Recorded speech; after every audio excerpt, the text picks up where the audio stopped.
Ladies and gentlemen, my name's Paul, and in this RedGaming.com video, let's discuss the Titan XP. No, you've not been transported back to 2001, instead this is the new Titan card from Nvidia. Now I know what you're going to say, where the hell were the rumours about this card? Well, we don't really know, to be honest, it just seemed to creep up out of the blue. In fact, the GPU is already on sale on Nvidia's website for a rather hefty $1,200 US. So, what does it get you? Well, pretty simple really. A full GP102 processor with, well, equaling 3,840 CUDA cores and a rather lovely 1582 MHz core clock. That's, by the way, exactly the same clock speed as the 1080 Ti, but there is a few small differences between the Ti other than the number of CUDA cores.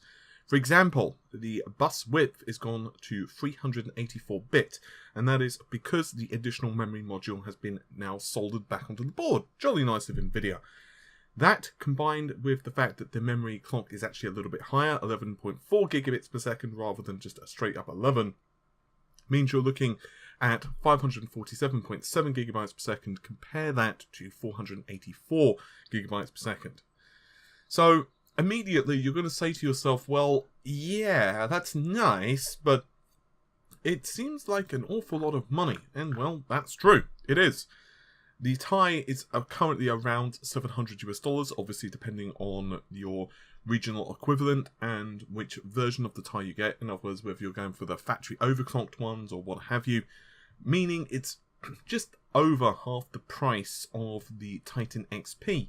Are you going to get that additional performance that's worth the money? Well, only you can decide. Obviously, it does support SLI.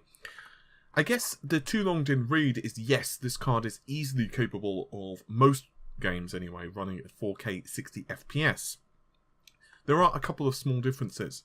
In terms of core count, you're looking at around 7% increase, and the bandwidth is about 14% higher.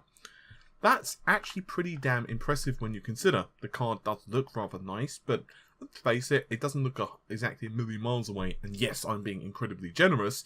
Compare that to the original Titan X, but overall, it's kind of like that card which represents the pinnacle of performance.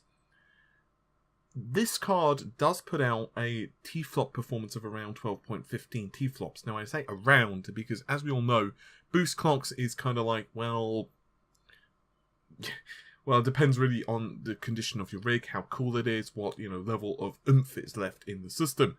And let's face it, when we start getting third-party SKUs released, I can imagine there's probably going to be pre-overclocked models, for example, 1700 megahertz. There are a couple of oddities with this. Firstly, Nvidia are not providing these first for review, which basically means that you can't really go into this informed if you want to become an early adopter, although it won't really be too long until forums and websites start popping those out. The second oddity is that, well, it just seems pretty late to release this card. The GTX 1080 Ti makes an awful lot of sense. If I had to make a guess, it's because the Titan X Pascal is all but rendered pointless at this point. Because obviously the Ti basically defeats it in every single way. It had slightly higher T-flop, it had slightly larger amounts of bandwidth. The only slight area it was lacking in was memory. It had just 11 gigabytes of RAM compared to 12. But come on now, it's not like 11 is a bad number. I mean, for 4K, it's probably going to be easily ample. What's my opinion on this GPU? Pretty simple. If you've got the money, you're happy to run this thing, then by all means go for it. If you don't have that amount of cash, personally, if you do have the amount of cash, I would still rather go with two Tis in SLI, my personal opinion. But, I guess for the really hardcore person, or if you're just, intent on the very best GPU possible, then the Titan XP is definitely the GPU for you.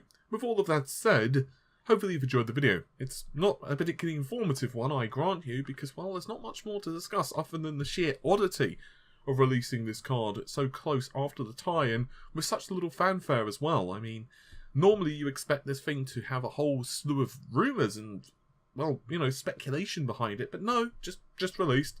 No IIBs, no, third-party SKUs available. Just, well, it's out. Have at it. Just right on the store. Kind of odd. At least, in this day and age. But, well, there you go. I'll see you soon. Take care. Bye for now.